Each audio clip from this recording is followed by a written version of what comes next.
Good evening, everybody, and welcome to another episode of High Vis Low Reg. Me and Earl go way back to when we were stationed in 4th Marines in Okinawa, Japan. Without further ado, the man, the myth, the legend, Earl Price.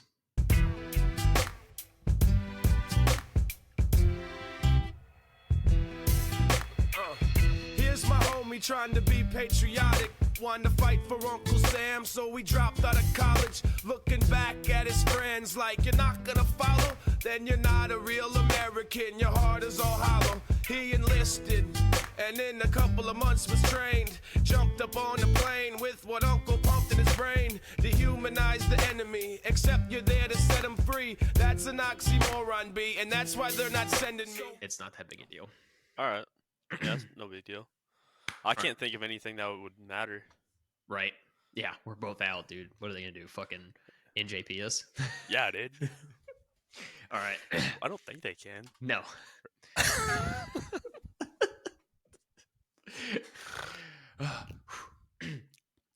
Earl, what's going on, brother? Oh, not much. Dude, it's good to see you, man. I love the beard, bro. Oh, thank you. I wish I could grow it, you know. Well, you just gotta man up. I know, right? Dude, so how you been, man? I'm doing pretty good. Yeah? Yeah. Yep. How's being Trying my out? best. Oh, it's wonderful, dude. Yeah. Oh, it's so nice. No more stress. Well, at least not a lot of stress.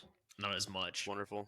Yeah. Yeah. Not the same amount of stress. Not the same Not yet. kind of Different stress. kind of stress. Different kind. Yeah, I feel like it is different kind.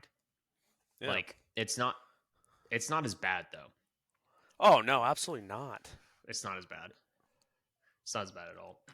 All right, so I know you, right? But nobody else knows you. So why don't you go ahead and introduce yourself? What rank you were, right, in the Marine Corps? All right. Obviously, you served in the Marine Corps. Just introduce yourself. All right. Earl Price, Sergeant in the Marine Corps. Was a 2141 AAV technician. AAV. For What's all those AAV? guys that don't know what an AAV is, it's an oh my gosh, amphibious assault vehicle. For everyone that doesn't know anything about the military, it's basically just a tank boat. Mm-hmm. It's just big, well, not giant guns, but bigger guns, shipped ashore, Mm-hmm. goes everywhere.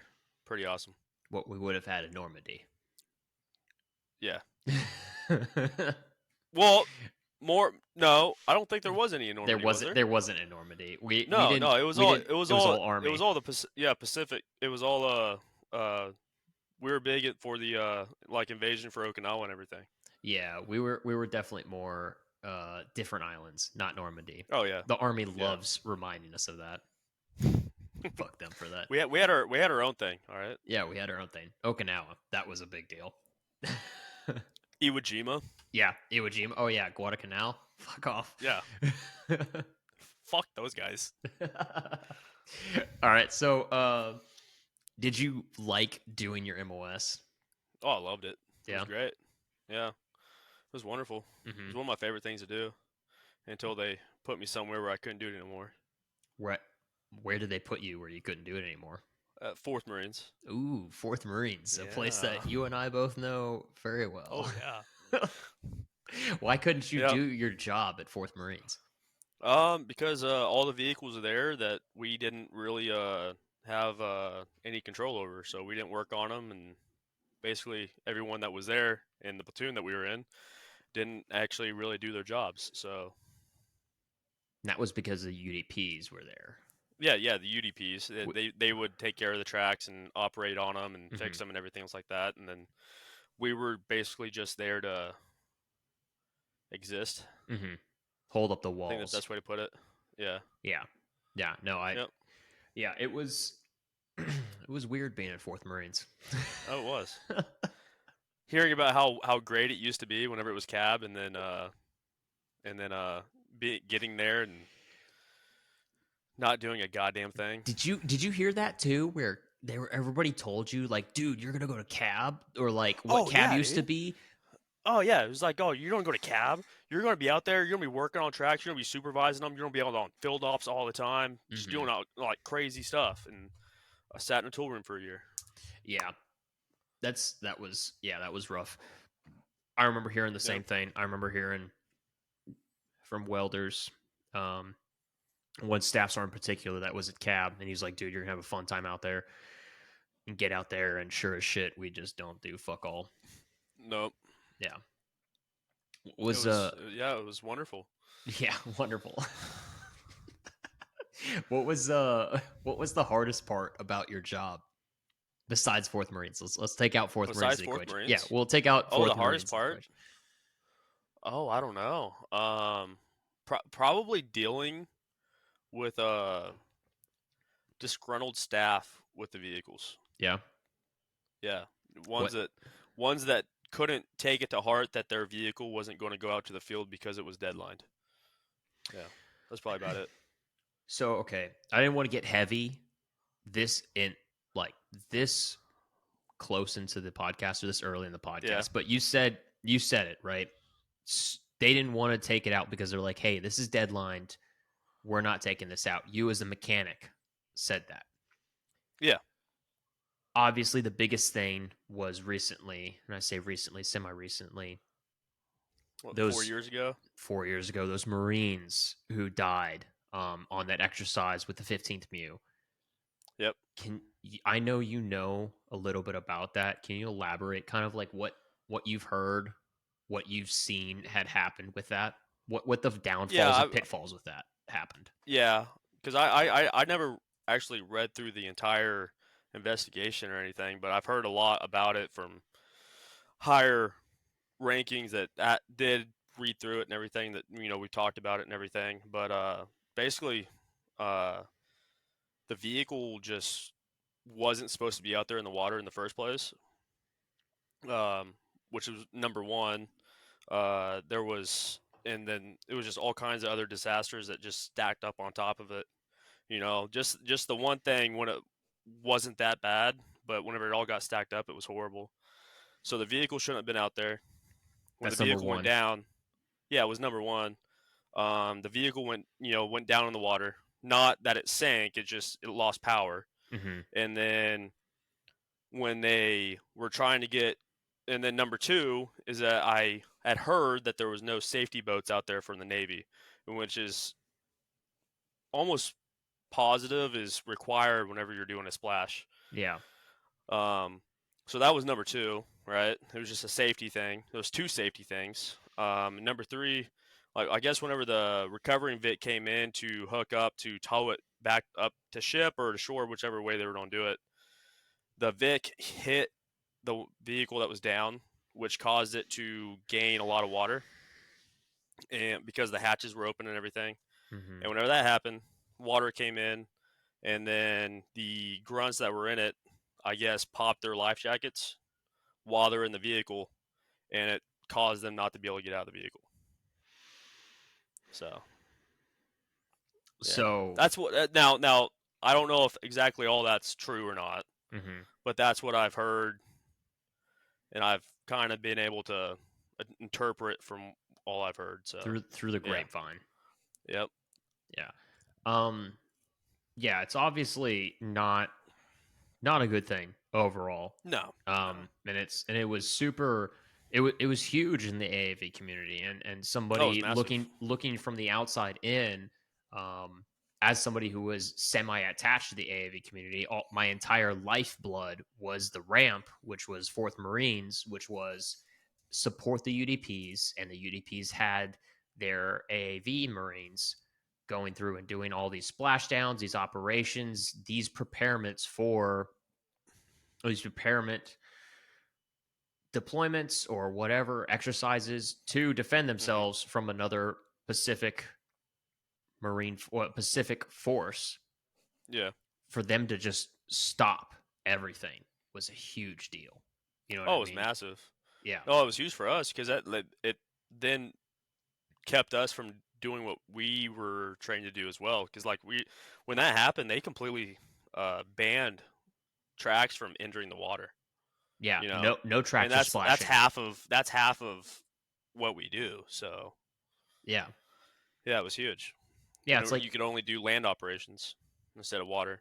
Yeah, that's the whole purpose of AAVs is to splash. Yeah, It's the whole purpose of the almost like the Marine Corps in general to be A- amphibious. Amphibious. Yeah, exactly. Yeah. Yeah, it was super unfortunate. Again, from the outside perspective looking in, it was rough, and I remember it affected a lot of people because again, like I think Oh yeah. you knew somebody who witnessed it. No, I don't know anybody that was there. At least that I know. There's a very good possibility I do Hmm. know someone that was there and that probably saw it happen and everything. Hmm. But I've never talked to anybody that was, Hmm. because there is a very good possibility that I knew somebody that Okay, was there. maybe I got It's you just mixed with some. I haven't talked to him since then. Yeah, but Yeah. yeah, like that was a big deal with that community. And so like that was one of the things. Where do you see most fault from a, a smaller point of view that you were, right? We were both sergeants at the time, right? So we Yeah. have a more ground level point of view of when we see things like this happen. What did you see specifically from your side? What went wrong and what you would have done different? Oh, it's all leadership. Yeah. I think personally. Hmm. You know, if it wasn't for them forcing them to make the vehicle go out, then it wouldn't have went out, Hmm. and it wouldn't have happened. You know what I mean? Hmm. It's one of those kind of things, and that's why everyone got fired, Yeah. because it's true. It's from the ground up. It very well could have been that mechanic told him that it was deadline and it shouldn't be in the water, but the guy above him said that all the way up that it's going to go, and it came back down to him, and he couldn't really do anything. So And that's rough. How putting yourself in that position, and it sounds terrible because Marines died, but yeah. let's play Monday night quarterbacking. Let's do armchair quarterbacking here. Do you think that you would have done anything different in that situation in their Uh, boots? I would have fought my hardest to make sure that vehicle didn't go out, Hmm. and that's it. That's the only thing you really can do. Yeah. It's all little things. Like I said before, just got stacked up. I mean, if they would have made sure that the vehicle didn't go out, that would have never happened in the first place. And then for the operators for that vehicle that hit it, you know, I bet that was horrible, right? And that could have been just because a wave came in at the wrong spot and caused it to push into the vehicle. But who knows? Yeah. Yeah, it's rough seeing that in hindsight, and it's terrible to think and sit back and armchair quarterback. But that's honestly that's how the Marine But Corps. all you can do. That's all you can do, and Yeah. honestly, you owe it to those Marines. You owe it to those Marines to kind of armchair quarterback, so that way, if Yeah. you're ever Make in sure that it doesn't happen again. exactly, if you're ever in that situation where you're trying to, you're ever in that exact or a similar situation, you can maybe prevent that from happening Yep. ever again. Yeah, it sucks. It sucks, but um, hopefully, hopefully we learn from our mistakes, and hopefully somebody takes, those Marines, even at the lowest level, take that time to go. Maybe I need to fight harder, or Oh yeah. maybe I do X, Y, and Z. Maybe I need more balls to make sure it doesn't happen. And that's so hard to put not necessarily blame. Oh no, yeah, it's really hard. Like I There's said, so much you can it's all do. from the top, right? Yeah, Because I tell you what, if some colonel comes down there and tells some, you know, Lance Corporal POC that the vehicle's going to go out, then what the hell are you going to do? yeah. What are you gonna fucking do? You ain't gonna do goddamn thing. Can't do shit. Yeah, you're a fucking Yeah. Lance Corporal PFC. Yeah, it's rough. It's rough to do that. So moving on to a more positive, I guess, uh, side of things. What was the best part? What was your favorite part about being a Yet Yezer? And for those who Oh, don't dude, know what Yet Yez is, could you explain to them what Yet you ain't Yez? tracks, you ain't shit. Uh, Yeah. can I say Yet Yez? No, Oh fuck. you were never tracks, dude. You might have worked with them. I worked with them. All right, I helped. Yeah, that bit. I did. Yeah, you bit, pulled yeah. some final plugs. I did pull some final plug. Yeah, final plugs was Yeah. all we did. But yeah, um, But the best part of being a yet yezer. Oh, I was out in the field, Yeah. working out in the field. Yeah, yeah, being out on on operations out in the field, anywhere from a couple days to a month, just roughing it out there with the vehicles. That was my favorite part. Yeah. Absolutely. Oh yeah. Did y'all sleep under the stars or what? Oh, it depends. Hmm. We almost always slept inside the tracks. Yeah. If it wasn't raining, you had the Hmm. cargo hatches open, you could see the stars, but you know, or we'd hang up. We would usually hang up hammocks inside the racks, Yeah. inside the tracks, Hmm. or we'd hang them on the outsides of them. Just Hmm. kind of depends. But Where yeah. was the best spot to hang up those hammocks?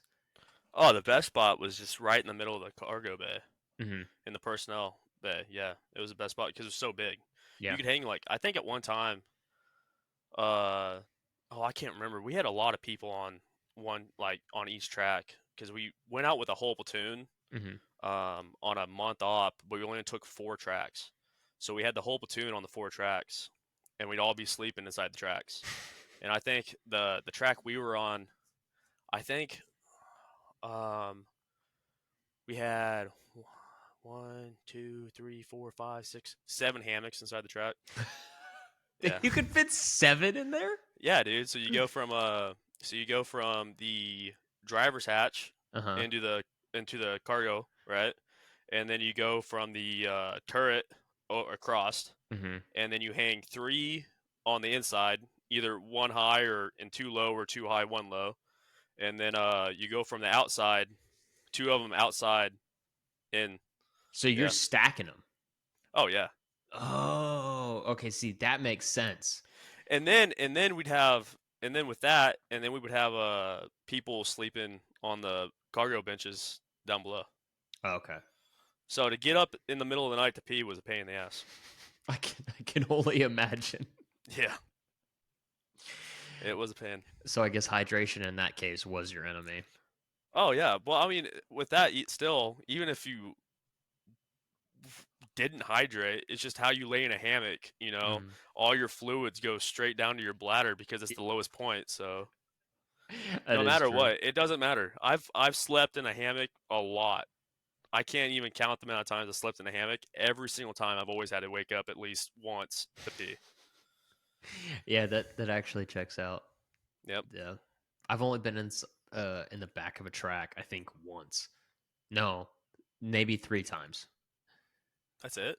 Yeah. Even at fourth. Yeah, dude. I mean, I was a sergeant at that point, bro. If I needed finals to be pulled or Oh yeah, other so you work didn't right do there, anything. I Yeah, didn't do anything. And you remember, dude, I was the training NCO / platoon yeah, sergeant. You know what I mean? yep, And yep, obviously, that fucking mass sergeant thought that I wasn't good enough as a machinist to do yeah. anything. I don't think he thought anyone was good enough to do their actual jobs. Oh, dude, don't. Oh my god. Yeah. Um. Yeah. It was bad. It was bad. So, you're obviously out, right? Because they obviously Yeah. don't issue those beards in the Marine Corps.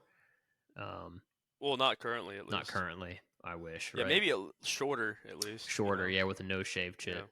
Yeah. Um, why did you get out? Why did I get out? That's a lot of answers there. Yeah. Um, Biggest one, I was tired of the bullshit. To be honest, tired of the being told what to do nonstop. You know. Hmm. Yeah, because I've always wanted to be. I was always like the entire time I was in. Because this is how I viewed it, right? Yeah. This was the key factor of why I got out, right? Hmm. When I realized that, like, holy shit, I don't want to be in anymore, right? Every single time I went on leave, right? And I'm sure you had the feeling, right, that when you go on leave, you're on leave for like a couple days, and then I want to go back, right? Yeah. You know what I mean? It's just one of those things Yeah. because you want to get back to your routine and everything else like that. Yeah. Um, Came home for leave once, and then I didn't want to go back. Okay. And that was the first time I ever had that feeling. So at that point, it was like the dead set, like, yeah, I'm getting out. So, What made but yeah, you there's what made you have that feeling of like I don't want to get out? Was it like family? Was it like just the that I don't comfortability? want to get out. Well, no, I think it was. you do want to get out. I'm sorry, Oh, I you do do want to want to get get out. out. Yeah. Yeah. A lot of it was family, you know, Hmm. because oh man, you were there. You know that fateful day that I got that call at your house for my sister, right? Went home for that, and then being getting away from all the bullshit and being with family, and then helping take care of my nephew. Hmm. That was one of the biggest things of getting out Yeah. because No, I was never around, we you were. know. I was talking to somebody about that, and it's a big thing to not be around for a significant amount of significant events Oh yeah, of your family yeah. members, of people you grew up with. It's one of those things, regardless of whether you deploy, regardless of whether you go out to one of the stands, you still are missing that. You know what I mean? Mhm. Um, it unless you joined from, one of the outlying cities of Camp Pendleton or Camp Lejeune or wherever shithole you're stationed at in the Marine Corps, it's so hard to just go home for those significant events. Oh yeah, because they make it such a big deal. In some cases, sometimes it's easy, but then sometimes it's really hard. And it was like whenever we were in Okinawa, that was really hard Yeah. to get back home, you know. Hmm. And that's why people hate that place so much. Yeah. You No. know, at least in the eyes of someone younger, just joining, going there for 3 years and not being able to go home in that time. Oh yeah, I Hmm. understand why people hate it. You know, Yeah. in the eyes of us that have been in for a little while and then going there, oh, it was wonderful. You know what I mean? Hmm. It was probably my favorite place to be, Yeah. but it Well, was awesome. that's that's the thing is, even while I was in, it was so weird for me to talk to Marines who that was their first duty station. Oh, that's the worst first duty station that Yeah. you could ever go to. Oh, for sure. Because it's so hard for you to be able to go home at any point Hmm. or do anything you want to do because you're thousands of miles away and thousands of dollars away. Oh yeah, because you like even if you wanted to go home, you might not be able to afford to go home. You know, Yeah. or if you could go home, you can't afford to go home. Yeah, you have to go to the That was Navy Marine huge. Corps Relief Society just to go home Yeah, and then pay it back. and then pay it back. And that was the thing. It was so hard to kind of talk to Marines like that and be like, this is not, and I hated this saying, this is not the real Marine Corps, because I'm sure you got that. Oh no, yeah, I have a lot, and that's one of the reasons I reenlisted. Even though I had it so good whenever I was at Second Tracks near, in North Carolina, and I loved it there. That was a great place to be. Hmm. I don't know if it is anymore, but for me it was. It was wonderful, and that's one of the reasons I stayed in, because they said, this isn't, basically it can be better. You know what I mean? Yeah. You can go to better places, and I didn't necessarily go to a better unit, but I definitely went to a better place, a more beautiful place, Hmm. right? But then it just made it so hard to get home. Yeah. And I think that's one of the things that a lot of junior Marines or Marines getting in need to realize that, yeah, every base that you go to is different, but I don't think there's ever the real Marine Corps. No, I don't think so. I know there's definitely, from my experiences, better places Yeah. for sure. Especially even with my time while I was in Okinawa, being at Fourth Marines and then going work at the range. I loved working at the range. Hmm. That was amazing. I loved that. Yeah. But even then, I can't. I couldn't do that for my entire career. Hmm. You know. Could you talk about, let's talk about that. Let's talk about you going to the range. So you went from Fourth Marines where you weren't doing your job, right, Hmm. to to the range. And can you expound upon what going to the range meant? Oh, like work. Yeah, yeah, working at the range and everything was like that. Yeah, no. Um, well, going to the range initially, Mm-hmm. I was pissed. I was pissed that I was going to work at the range because growing up, you're kind of told that people that work at the range are shitbags. You Oh know, yeah. they send the people to the range that they don't, that aren't, that are useless Mm-hmm. at work, right? Um, that was the opposite case for me, right? Um, but I was pissed that I was going there. Once I got there, and was there for a little while. Yeah, it completely changed my mind. Mm-hmm. It was a wonderful thing, and it also helped. Um, well, before that, I was there. I got to the range. They got me all trained up and everything. Uh, doing that, and then not much longer after that, I was running the Schwab range, running the Mm-hmm. whole entire annual rifle qual and everything was like that.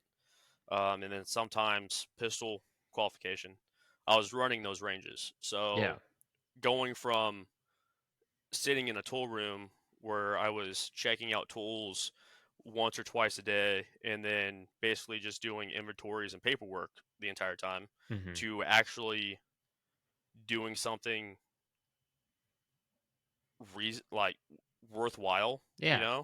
That like made the running Marine. ranges, yeah, making the Marine Corps better, right? Exactly. Yeah. No, for sure. That was a big thing because like working at Second Tracks in Lejeune, I was fixing vehicles, operating vehicles, doing all that, and helping, uh,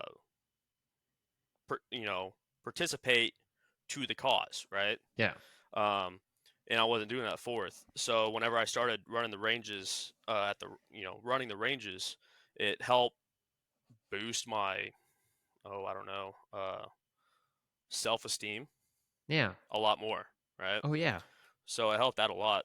And then I went from that to the schoolhouse, which was teaching CMCs and CMTs, combat marksmanship coaches, Mm-hmm. which just went out to the ranges and helped coach people to shoot better, Mm-hmm. to combat, and then combat marksmanship trainers who uh, taught people how to shoot as well as was necessary.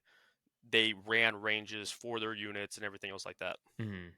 So going to that schoolhouse even better because you're actually taking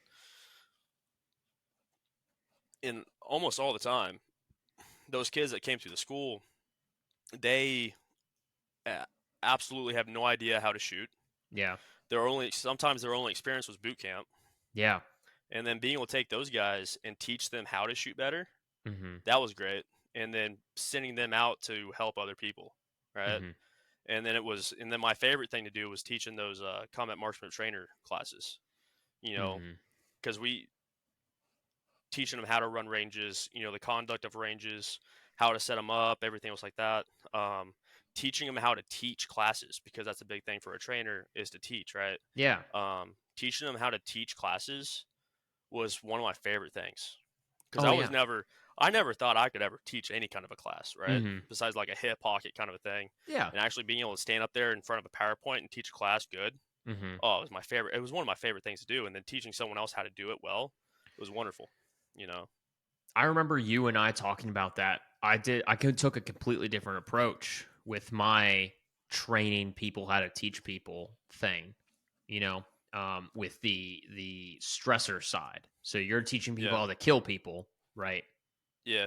And I'm teaching people how to, you know, save people in a way, with the Yeah. mental illness. And I remember you and I just going back and forth about this is the teaching method, this is how you teach, and this is how you teach. Yeah. And How each one of us teaches. Yeah. and it's so cool to see that. You know what I mean? Hmm. Even the parallelism, par- how they were parallel. Yeah. You know, They weren't the um, same, but got in the same direction. but how we taught and how we Yeah. executed that was similar, and I really Hmm. like that. And yeah, like I never imagined myself teaching somebody to teach somebody. Because Oh yeah. I don't know about you, but when I joined at 18 years old, I would never have imagined myself in front of people telling other people how to teach other people.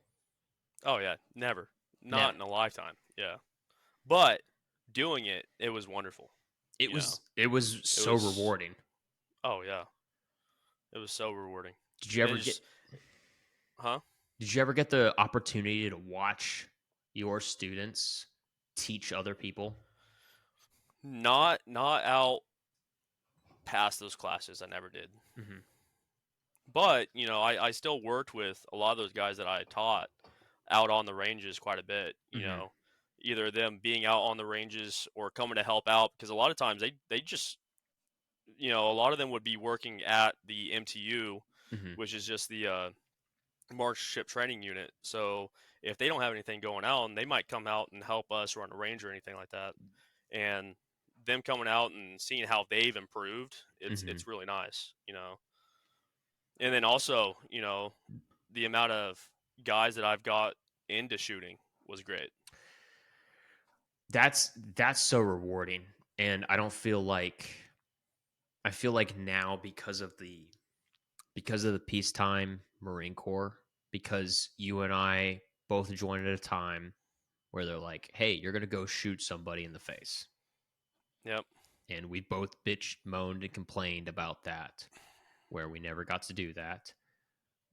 But I feel like, at least for me, and maybe you're different, but for at least for me, I got to realize halfway through, not halfway through, a little bit through, to be like, I'm teaching the next generation. I'm teaching the generation that may or may not be shooting somebody in the face. And I Yeah. realized the importance of that, and where I'm like, I need to teach them the best ways, all of my failures, all of my successes. That way, not as many Marines die, not as many, and Marines succeed in that next conflict or whatever. Yeah, I've never actually sat down and thought about it like that though. Hmm. You know, I just never have, and I Hmm. never that's never really been in my mind. But thinking about that, yeah, that's big. Hmm. It's huge, Yeah, that was. dude. Just the fact of how working at the range helped me Hmm. shoot was huge. Oh yeah. You know, I got so much better at shooting. Shooting all those free rounds, it was amazing. It's almost like practice makes perfect. Did you did you think, like, obviously we talked about it, but you didn't think that you were going to get that kind of um validation while you were joining? Like, when you joined the Marine Corps, when you're talking to the recruiter and anything like that, you didn't think that the most validation I'm getting from my service in the Marine Corps is teaching the next generation, or is teaching. Oh yeah, yeah. It's You didn't teaching. think Yeah. that. No, absolutely not. Yeah, absolutely not. What was the Yeah, validation you thought you were going to get? I was only get to blow things up.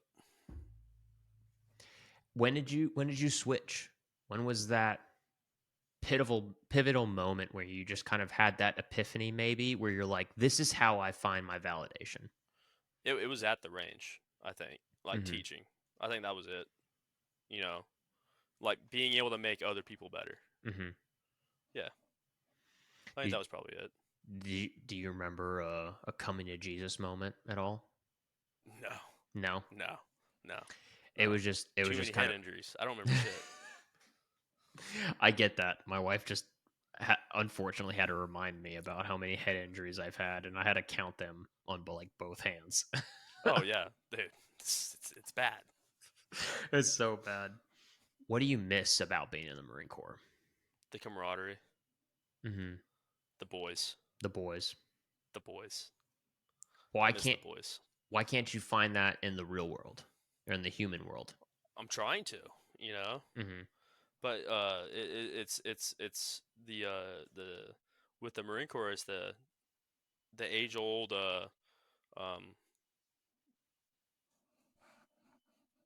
uh it's being in the shit with other dudes. Hmm. That's where you get it from, you know. And it's just like trying to find that out here. It's kind of hard, Hmm. Nobody's making you you know. go sleep under in a track and Yeah, behind of a tank on top of each other. yeah. Yeah. It's my favorite times. Yeah, Yeah. being in the real deep down dirty bullshit with the boys. That was always the best. Do you remember being in those times those times that you miss the most and being like, fuck, I don't want to be here? No, Really? no, dude. My like I always thought I was kind of weird about that because I always loved being in the misery Mm-hmm. with other people, Mm-hmm. even though like they might not be like in a very good mood. I was always kind of in like kind of happy about it. Mm-hmm. I don't know why. I always thought that was weird because it's like it's what is it? Misery is always better with company, Misery or loves something. company. Yeah, misery loves company. It's the same thing. It's just I love being miserable, but with other people. Yeah. I don't know why. I've always had that mindset. Mm-hmm. If I was miserable by myself, it would have been horrible. Yeah. You know what I mean? I would have hated every second of it. But like being there with those guys, to the left and right of you, I Mm-hmm. enjoyed that even while I was doing it. Even while you're doing it, Yeah. you knew that past that point, you were like, I'm going to miss these times. Oh yeah. You know, going back through pictures is horrible right now. Oh, It's horrible. It's like the worst thing ever. dude, don't Or get me like throwing started. through, throwing, scrolling through like Facebook or like Instagram or something, and some dude posts some kind of missing the military, missing the boys, from the military thing. I had to scroll right past them because I get in my feels. It's horrible. I know exactly how I feel. I'm still in those stages of like, God, it would be so good to be slaving away with my boys, To be in the suck right now. to Yeah, be just hating my life. yeah, And but the thing is too is like I think as people who have been conditioned to that, I don't think it's healthy for ourselves. it's not. It's not It's healthy. so bad. It's so bad. Oh yeah, absolutely. I was It's talk horrible. I was talking to a buddy of mine and he was telling me that what we thought was normal is completely abnormal and is detrimental to us as human beings. And what we thought was a normal feeling or a normal response to something is not entirely like is the exact opposite of normal. It's not how Yeah, we should yeah, respond. yeah, yeah. I can tell you. See, there I can tell you my oh shit moment where I realized, oh, this isn't right. Right Hmm. after my sister died. Right. I was sitting in the office talking to one of the other guys and making jokes about how I'm an only child. Right. Hmm. And the staff sergeant's like, "Hey, that's not normal, right?" And it was like, and he started talking to me about it, and I was like, "Damn, yeah, that's not right." You know what I mean? That's I feel like you and I have that same personality of um we make fun of things that hurt us the most. Oh yeah, And that's how we distance ourselves from that. yeah. And then finding out that's not what normal people do. No. That's not what normal people do. Yeah, yeah. Oh. I was literally making jokes about it with another buddy of mine, and he was like in the same kind of situation. He had like two of his brothers had died, and he was Mhm. making a joke about how he was telling me about how he found out that one of his brothers died. He got hit by a car, right? Mhm. And like not like no like traffic accident, just like hit, Yeah. by a car, right? And I guess when his mom called him and told him and like told him what happened, he started laughing. That's You know what I mean? And it's just it wasn't necessarily that like he wasn't upset. It was just like the kind of person his brother was. It's just like it was funny to him that he went out like that, you know. that's how But he still, that was his first reaction when he found out. that was how he processed that. Yeah. And I don't know if that's I can't say I mean obviously I'm a fucking dude, right? I'm a dude who just served some time in the military, right? I don't know if that's healthy, but I don't know if that's unhealthy. Yeah. No, I don't either. I just know it's not right. Yeah, I mean, it's so hard to. I mean, like obviously you need to come to terms with it, with those things But I that think that's happen to how you. we do it, though. You That's know, that's what I'm saying is like, is that the healthy alternative? I don't know. You know what I mean? Is that the healthy alternative to macabre? Because I learned that word recently. Um, Yeah, I don't know what that means. it means like sadistic, fucked up, evil Oh, things. really? Yeah, it's a new word that I'm working on. But macabre things that happen to us, is that how is that a healthy way of dealing with it because we don't let it affect ourselves? Is it We don't know. are we bottling it up, I or think that's the issue. I think we're bottling up. And we're making humor out of it, Mhm. right? And not actually dealing with it. And I think that's an interesting point too, because we bottle it up. Because Yeah. if we don't bottle it up, in our mind, Marines will die. You know what Yeah. I mean? Marines will suffer because we're not 100%. Is that is that a way that we deal with that because we think that Marines will die, and then that carries over into us transitioning to the human side of things? I don't know. I don't know. Okay, fine. No, dude, you're getting really deep right now. I know. I get drunk and God damn. hey, cheers! I'll drink to that. Hmm.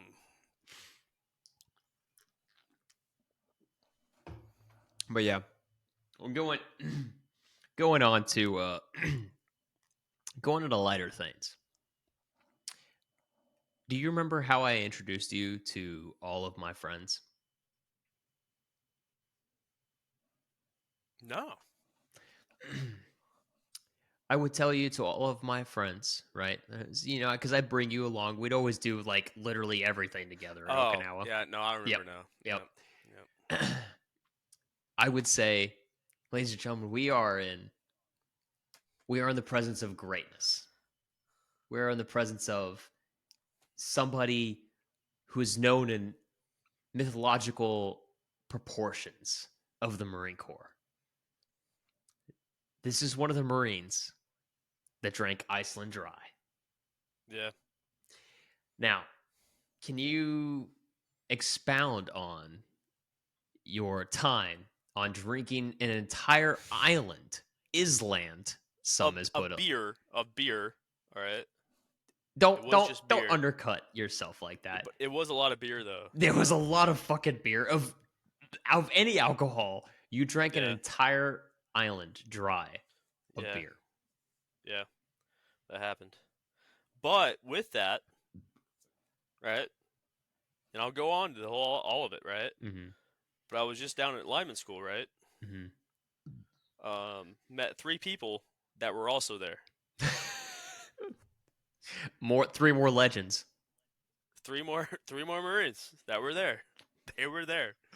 But yeah, we were in Iceland. Yeah, so we were doing a joint NATO op.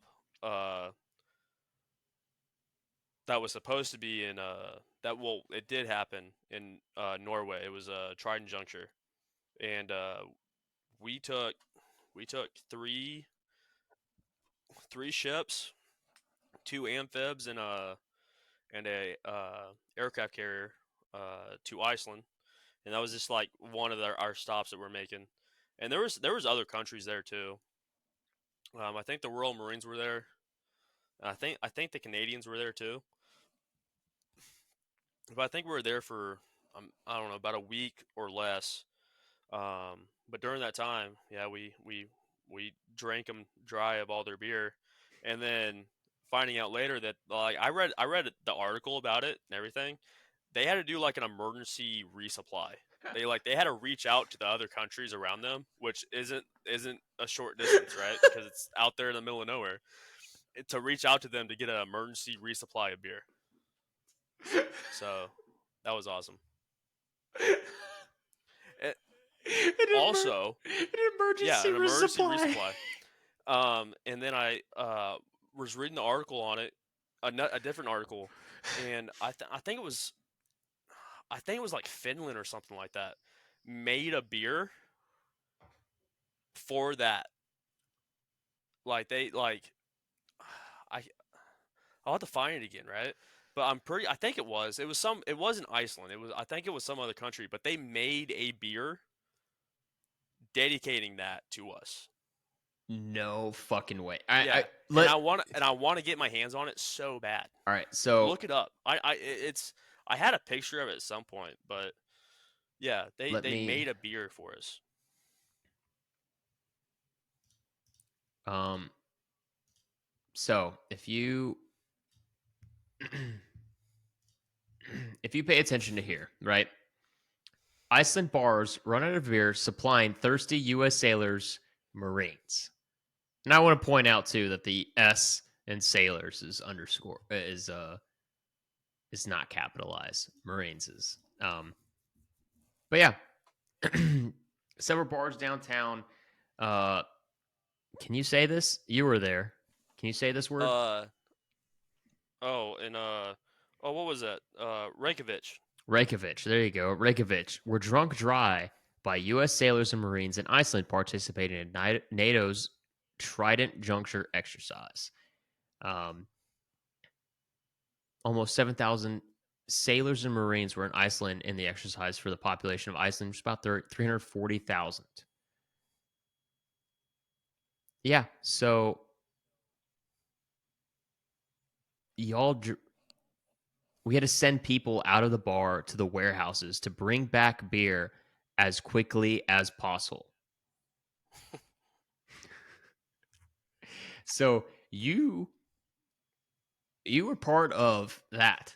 You were part of Yeah, it was drinking that yeah. dry. Yeah, I'll that's hold pretty on. awesome. Let me look this up. What was it? Beer.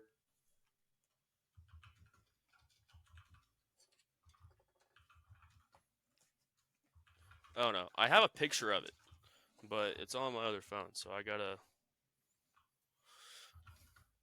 charge it up to be able to even get to it. That'll be ready in I don't know when.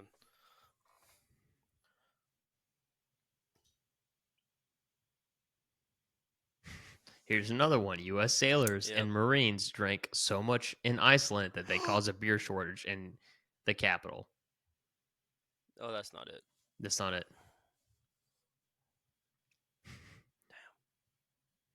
Yeah, no, that was an experience. That was a great time. Because we were only supposed to be there for a week, right? Mm-hmm. And because it's probably there's probably an article out there too about it. Um, our ship left. It was the Gungsten Hall. It was an old rusty piece of shit ship. But we left and we hit like really rough seas. Mm-hmm. And I'm talking like we were out on the side of the ship and like we'd be on the bottom of a swell and you'd look up and you could see nothing but water as high as you could see. Oh my And then god. we'd be on top of it and you'd look down and it was like oh my gosh, it was if you'd fell it would hurt really bad. You know what I mean? And like in the berthings, it was great. Like we'd be I remember I was inside of my rack looking out, and I watched two people, not even touching the ground, fly across the berthing. It was wonderful. It was so great. Um, like we had one guy. He was just kind of a he was just kind of a doofus kind of a dude. Mm-hmm. One of the lance corporals that was there, and he because like if you time it right when you're on a ship, you could jump and like get some like you can get up there like really get some airtime, right? Yeah. And he went to go down the stairs on the ship, and he went to like slide down them, so he like jumped and he jumped at the wrong time, and then instead of going down, he went up and hit his head on a steel bar, and then fell down the stairs. And then so we we went and uh, took a hard hat and cargo strapped it to his head. So that was great. But we never made it. We never made it to Norway. Our ship, we had two. Oh, what are they called? The flat bottom boats. I think they're like LVSR, not the hovercraft things, but they're just flat bottom, like ship to shore kind of boats, right? Mm-hmm. They would like carry vehicles and everything was like that. And they're pretty big boats. We had two of those down there in the berthing, Mm-hmm. and they broke their bearings inside the ship. So there's like they had them like big wooden like uh posts like holding them in and like chained down and everything. Yeah. And they broke all of that, and they were slapping the inside of the ship. And it put holes in the ship. There was a fire, there was leaks and everything. We had to turn around and go back to Iceland. So we ended up being in Iceland for I think close to a month. We were in Iceland while they were doing repairs. And I think that entire time I remember about 2 or 3 times coming back to ship. Yeah. I spent two entire I spent 2 entire paychecks in Iceland on beer, on alcohol. It's wonderful.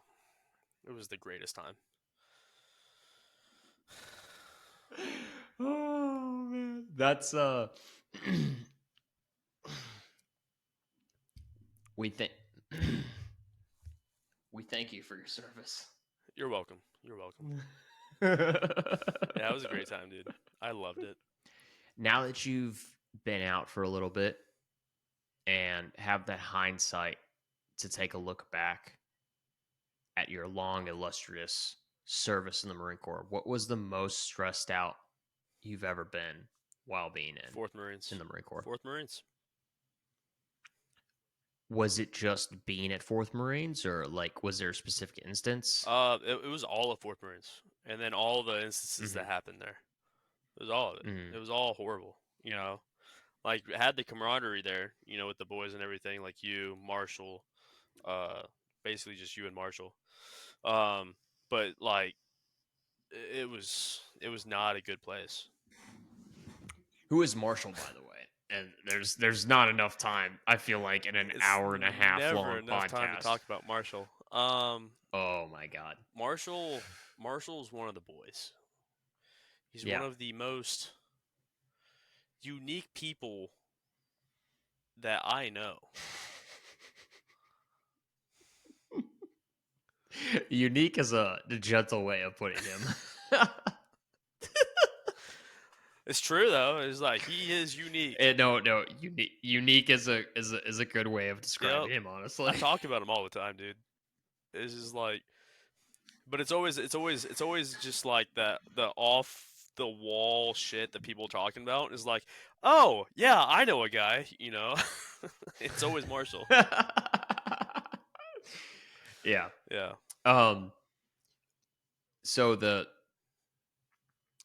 command at 4th Marines, that was what kind of put you in that hole. Oh yeah, and it's like the command for 4th Marines was one of the other reasons I got out, because I had never witnessed such a bad command. You know, put it in terms where like other people understand why was 4th Marines command so bad? Why did it change that that way of thinking for you of why you should get out? It was the command, the masks aren't there, the captain, the was I can't remember the guy's name, the colonel, the sergeant major, like almost all the way up. Like there were some good guys up there, but especially with our platoon, the captain that we had, which didn't end up being as horrible as I always thought he was, but the mass sergeant he was horrible. He was one of the worst people I've ever worked under in my entire life. He made working there a living hell. Yeah. Yeah. Yeah. Why was the captain not as bad as you thought? Cause it, I always, working under him, it always seemed like he did. He always just wanted some outrageous. He always had some outrageous expectations, right? Mm-hmm. And working under that, like while I was doing it, it sucked because Yeah. work just sucked because of his expectations of what he wanted done. It sucked, right? Mm-hmm. But looking at looking back at it, he wasn't bad, right? Because I come to see and find out that he was the kind of captain that told the guy under him to get things done, and it all once again fell down to that mass sergeant. You know what I mean? Because he was not the kind of captain that went and talked to his sergeants all the time to tell them what they wanted done. He told the mass sergeant what he wanted Mm-hmm. done, and the mass sergeant was to go out and make sure it got done. And it came down to it. It was that mass sergeant was a piece of shit. Yeah, no, as somebody who obviously served with you in that role and peer to peer role, I feel like that captain definitely had some weird He did. expectations, right? As most captains do, which is totally understandable. Even as an Hmm. LDO, weird It was. expectations. But that master aren't how he portrayed it. And as somebody who has served time as a staff and CO, um, I understand now more than most that that wasn't the most effective way to convey those expectations to Oh yeah. troops. And then it wasn't even that. It might have been that the captain wanted something done, and he wanted it done in a certain time span, but that mass sergeant would tell us way late of the notice of when to get it done, and then we had that even a shorter amount of time to get it done, and a lot of times it didn't happen, and it Yeah. was because he never told us anything about it. And that's one of the things too, is that delineation between that captain says this, the master sergeant says this, the staff sergeant says this is the gunny time. Yep. You know what I mean? Because we never had a gunny No. there, but the gunny time. But what happened is it was just that, at least from my experience there, is that that's mass sergeant would hold on to that information until the Last last minute, minute. yeah.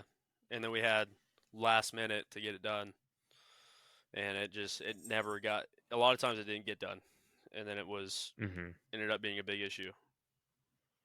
Yep. Yeah. Um. Again, like, Do you remember picking up corporal for your first Yeah. time? It was in Iceland. Like one my first time. You remember picking up corporal, and you remember you had this list. You remember had this list of like, I will never do this as a Oh yeah, corporal. yeah. It was like how you got treated. You're like, I'm never going to do that to my guys. Do you remember breaking half of that Absolutely. their first month you became Oh yeah. corporal? I feel like staff sergeant for me personally was the first rank I never did that. That's good. I had so many, I had a long list of things that I never would have done as a staff sergeant while I was a sergeant.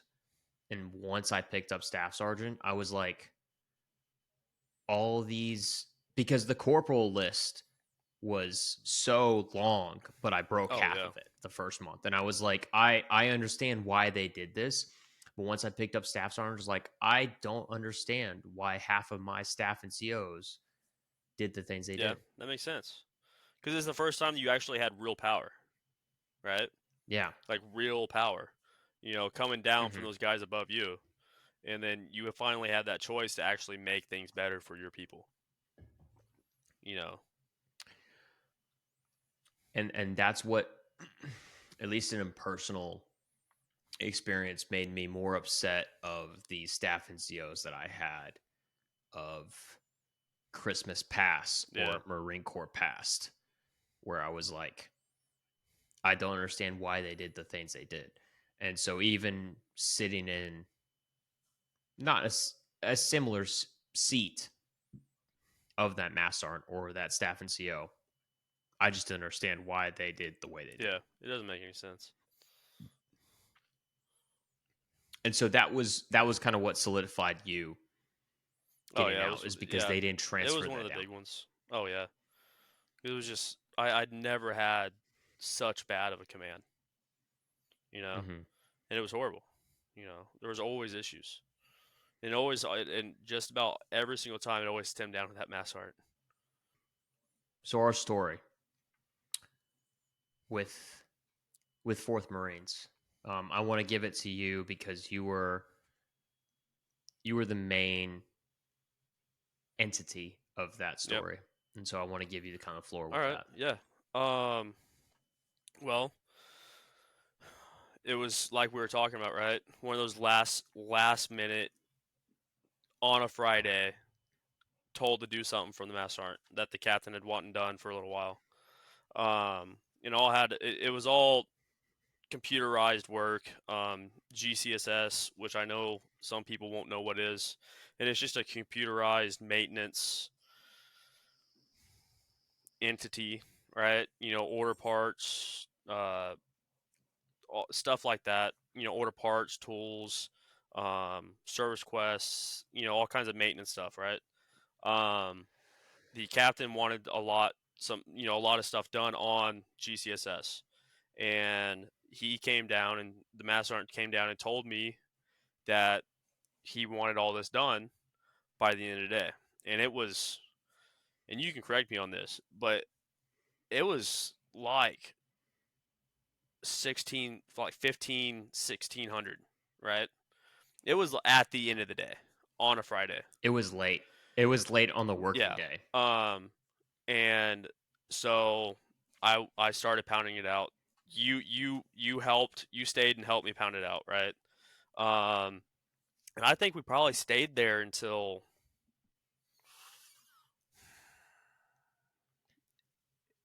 what do you think? Probably like close to 2000. It had to have been 8 or Yeah, 9 human it time. was 28, yeah. 21. Um, and he came in, told us to go ahead and go home, right? Take the computers home, do it at home, everything was like that. And I've always had the philosophy of not taking my work home, right? Because I don't want my wife. I didn't want my wife to deal with that. So he There's a good reason and for it that is too. Is because you view for a personal thing, you've got to leave at some capacity. You've got to leave work at work, and you've got to leave yep. home at home. And I never took work home. Hmm. I'll come in on the weekend, do everything else like that, but I will not take work home, right? Hmm. And he told us to go ahead and take the work home, and we told him that, like, yeah, we can come in on Saturday because you offered to come in with me to do it. Yeah. And the biggest thing that made this even worse was he always preached, because he was a fat fuck, make me a hot dog, right? He said, I don't care where the Hmm. hot dog comes from. I don't care where the bun comes from, the relish, the mustard, the ketchup, none of it. I don't care what it all comes from as long as it comes together, right?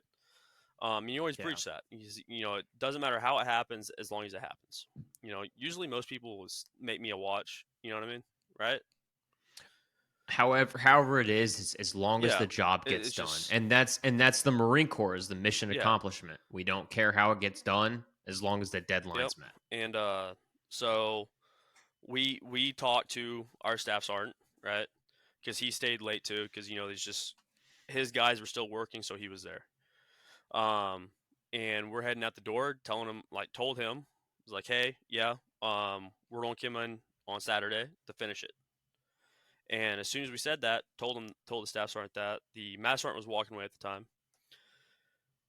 He turns around after he hears that, says, "You must think I'm nice, and then comes running down the hallway at us, pushes me through a door, holds me up against a wall, and tells me how he's going to ruin my Marine Corps career, how he's going to ruin my life, he's going to beat the shit out of me.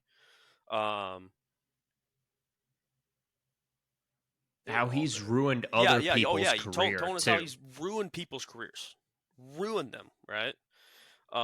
And just going off on all kinds of shit. Hold me up against the wall, and he's a big guy, and you can agree, right? He was a big guy, 6'3", fat, but still big, like yeah. not something you want to Oh yeah, fucking no, tangle with. no, We're average sized human yeah, he was a big beings. guy, Um, goes off on this whole thing, how he's gonna ruin my career, how he's moving to others, how he's gonna beat the shit out of me, all that stuff, right? Um, makes me take the computer home. So, took the computer home. Saturday morning, and tells me that I have to be on the computer on Teams, which is like a meeting site where you can do work on with other people and everything. That I have to be on Teams in a meeting with him by a certain time in the morning, or else I was fucked, right?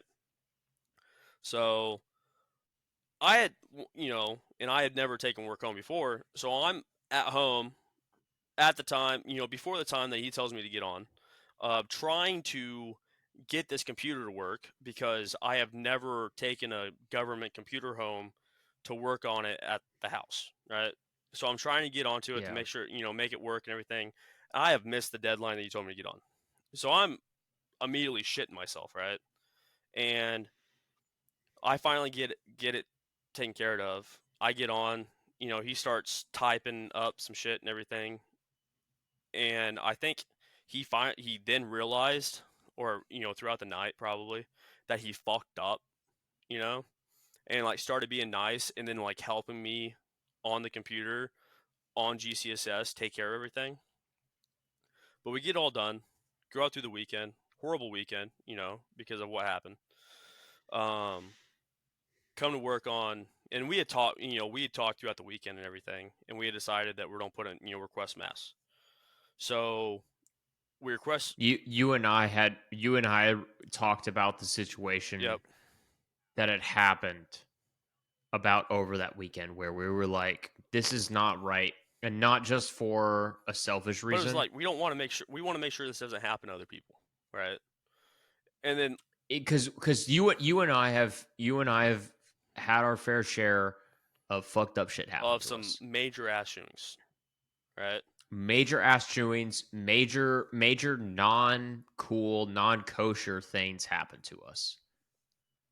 You Yep. know what I mean? But never, And never in we that kind of context, never you know. but that's the thing too, is we were both Yep. sergeants. And we were sergeants, and we're held to a different standard. And for him to, at least, and again, this is me speaking in my perspective of what was going on. We were like, if this was happening to Oh yeah, it was us happening to as our sergeants, kids, our lower it was enlisted. happening to our Yep. Marines, our kids, like you said, our kids, because it's not the mass sergeant's No, kids, they're ours, it's it's ours. And so it's happening to our Marines, and we're the only ones. We're the ones that handle and grow and develop these kids and these Marines. Yep. And so for us to have that realization of like, he might do this to something that's under our responsibility, that was totally out of line Oh for yeah. us. Eh, And I think that was the biggest reason for, and I don't mean to Oh put no, words no, in no. your That's mouth, we but you and talked I, about this, and that was the we biggest talked reason. Is about like, it. yeah, we could have taken that, right? And I could have taken it, Oh, went on about it easy, and everything, right? easy, But like whatever, dude. the Fucking fact that he was doing that to us was nuts, you know. And then especially with him telling me, screaming in my face how he's ruined people's careers, you know. Um, we decided that we're going to request mass and take care of it. We're not going to let them do this to other people, right? So we did Yes. that. We wrote up, request mass, paperwork, and all that stuff. Monday morning, I still have that huh? paperwork. Do you really? I Well, still I still have I the have no paperwork. idea. I don't know what I did with mine. It's probably gone in the wind. Who knows? But yeah, Monday morning we came in, printed it all out, and went to go request mass. And the first thing we did is that we went to our first sergeant because at the time we thought our first sergeant was some top shit, right? We thought he was top Hmm. shit. He was a good guy. So we told him, it's like, hey, like to let him know so he wasn't, shell shock, like hit from behind with it. Like, hey, we are requesting mass, and he didn't want to know why, and I admire that, right? He didn't want to know why, Hmm. and he gave us a decision. It's like you can request mass, or we can keep it black, as in enlisted, right, and take care of it that way. And we decided that we're going to like let the reins up and give it to the first sergeant and let him take care of it. And whenever we told him what the situation was, he was pissed. You can agree, he was furious, He right? was he was Um, furious. and he told us to go ahead and tell our captain. So we went back to the ramp, told the captain. Captain was pissed, Pissed. pissed more than the first sergeant. Like he was furious, because he was enlisted, right, warrant officer into cap, into officer, right? So Yeah, he was an LDO, so he went from enlisted to chief warrant mhm, officer, then to captain. So he understood all of those yep. ranks. So he was understandably pretty upset about it. And he was a very and that captain was a very by the books kind of a guy, right? Yeah, So for sure. he was very pissed off about the situation. So we had so the captain and the first sergeant and everything, they put together a meeting that was going to happen at the ramp, in an office, everything. And the captain was going to be the mediator. The first sergeant was going to be there. The master sergeant was going to be there. We were going to be there, and we're going to go through it and everything. Um, and the entire time waiting for that, you and me were in the office, scared shitless, right? Because we were absolutely guaranteed that if the master sergeant found out about it, he was going to come in that office and beat the living shit out of us, right? We text each other Yep. constantly being like, "Are you Yep. alone?" Like we would not let each other be alone. And then we told the other sergeants that if they hear something, some ruckus going on in the office, Come come help help us. us, but also video it, right? Yeah, Um, so, but it never happened, thankfully, right? thankfully. So we would go up and have the meeting and everything, and we're sitting there. Master sergeant's there, we're there, the captain's there. First sergeant's running late. He finally gets there, and we start going through the events of what happened.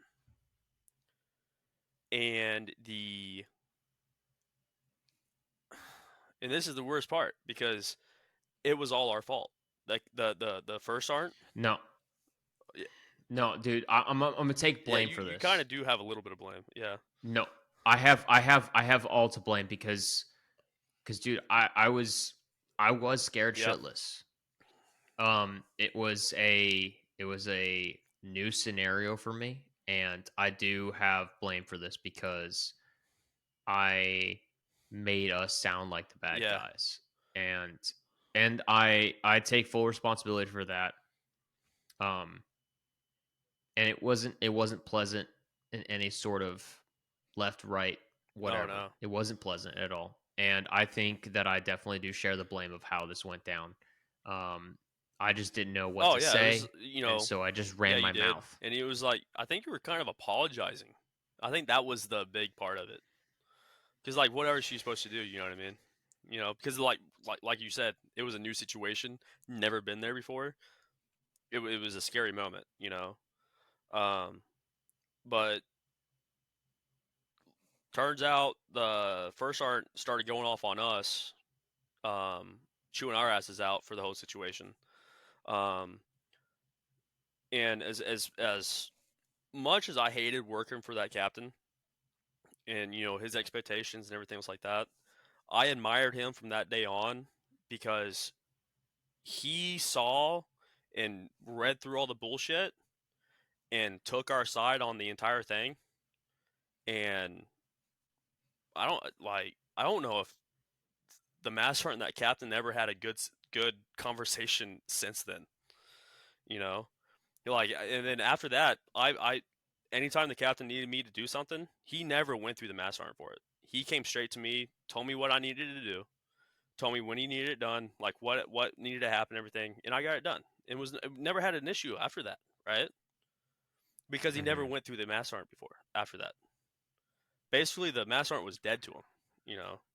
So, Yeah, I am sorry for oh, I don't that. give a shit. Um, It's gone and no, passed. no. Regardless, I think I should have handled that better. Um,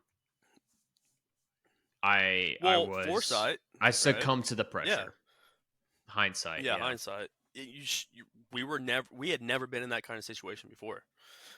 And the thought was Mhm. is that let you talk because you got the better mouth. You know how to talk better. Apparently, I not don't, because in that not in that situation, situation. I not in that I situation. guarantee though, if we were in that situation again, it would go way differently. Oh, You know what I mean?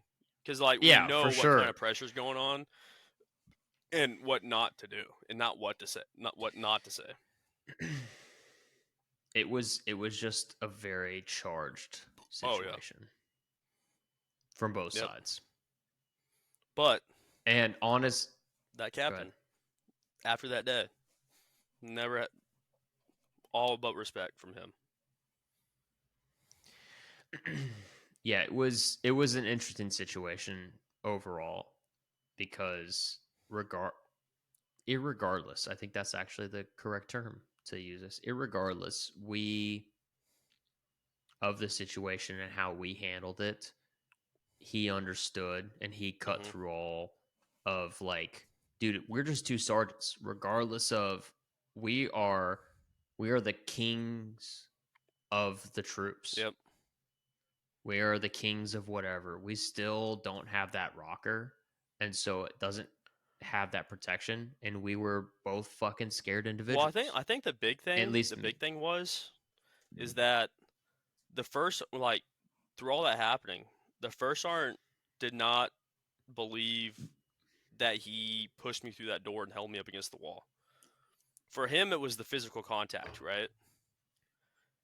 And through that meeting and everything, he like that mass sergeant got off clean for that. He talked himself out of that, right?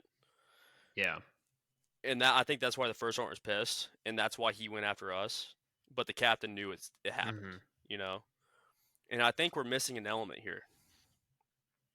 We're And missing I'm glad you're gonna bring this. I'm glad you're about to bring this up because I was gonna bring this up the as staff well. sergeant. Oh, No, what oh, what happened to that Lance oh no! I Corporal? was going to bring that up later, but no, the staff sergeant Oh, that saw the yeah, entire the thing staff happen. sergeant. But what did he ever say anything about it? No. Because he would throw you under the bus to save his career in a heartbeat, to make him look good in the eyes of everyone. You know what I mean? And that's what irritates me because I would I was a staff sergeant for almost 2 damn years in the like active 2 years as a staff sergeant. I would die on the Mm-hmm. fucking cross for any Oh of yeah, my absolutely. kids. And for him not to Speak up. speak up, be in that meeting, do whatever he needed to do to protect the people below him irritated me Oh no yeah. end. Oh yeah, absolutely. On the other aspect, though, the Lance Corporal, right? Finding out a couple years later, well, it's probably about a year and a half later. Years. No, it would have been Years. two Yeah. years later. After that master sergeant's gone, right? That that master sergeant slapped him across the face in front of who knows how many people. Other staff and Another COs. another Another gunny. gunnery Yeah, sergeant. yeah. E7 gunnery sergeant of the Marine Corps. because he mixed up gunnery sergeant and mass sergeant while both of them were asking him nonstop questions. And he was right. Yeah. Because That Lance Corporal was Lance right. Corporal was right for the argument that was happening. Yeah. Accidentally called the mass sergeant gunnery sergeant. Mass sergeant, without a hesitation, slapped him across the face. And that was what we were worried Yep. about. It wasn't ourselves. It wasn't, dude, you and I could take a lot more. Yeah. But like we didn't want If it to we happen to deserve- the kids. And it did. If We we found out it did. if we deserved it, we understood that we could get the shit beat out of us. And that's fine. But we didn't deserve it. Neither did our kids. Yeah. It's nothing but a shitty situation. Regardless of the stressful situations we've been in, would you trade that for anything? No. Not in a heartbeat. For me personally, I wouldn't take anything that I've suffered through the Marine Corps. I wouldn't if you would give me $10 billion, I wouldn't trade that for it. I don't know, dude. 10 billion? Okay. $1 million. No, $1 million, probably not, dude. Yeah. I'll probably do it over again, you know? Mm-hmm. It's just like at some point, for some people, it's just not, it's just not the way to go, you know? I think it turned me into the person I am. A better person. A better person. I couldn't imagine the kind of person I would be if I didn't go through all that. Absolutely. You know? It sounds like a recruiting video. Oh, it does. But I absolutely wouldn't trade it for, honestly, all the money in the world. Like, I legitimately wouldn't trade it for all the money in the world. I have no aspirations to be a millionaire, billionaire, whatever like that. But for the experiences that I had, I still wouldn't trade it. Oh, yeah, no, it was, and like I said, I would do it all over again. It's just, I'm not doing 20. It's not happening. No, absolutely. And I think that's I think it's commendable. I was talking to somebody the other day about only doing a certain amount of years, especially like you and I, we did two enlistments. Yep. And we were so close to halfway. Why didn't you say, "Oh, I'm almost halfway there. Why shouldn't I just do the remainder?" So many reasons. Mm-hmm. And I feel like a lot of times for the Marine Corps, the people that stay in, and I think this is one of the reasons that we get those shitty commands, is that a lot of times people stay in because they have no plans. There's nothing better for them in the outside world, right? And in some cases, that's a good thing. Some cases, that's a great thing. There is some really great command out there that will die for you, right? But there's also those guys out there in the higher command that they couldn't. If they got out of the Marine Corps, they'd probably be homeless. Yeah. You know what I mean? Or, doing nothing, on drugs, homeless, probably OD'd somewhere. And that's the only reason they stayed in, because they have to have something, or else they would probably be dead or in prison or in a cardboard box outside the streets. And I think that's where we find the bad command. You know what I mean? Earl, dude, it was a pleasure, dude. It's always good to talk to you about the more real shit that happens in the Marine Corps and everything else. I really appreciate you coming on and talking about all the stuff that you've been through and everything like that. And I really appreciate that. Yeah, no problem, dude. Yeah. Anytime. Yeah, dude. Thanks for everything, and appreciate you being on the second episode of I Viz Low Reg. Even Yeah, though the first one technically was a little rough. yeah, The first one. yeah. The first one. Yeah, that that was different. one was a little different. But yeah, thanks, brother. I love you, man. All right, love you too, bud. All right, bye.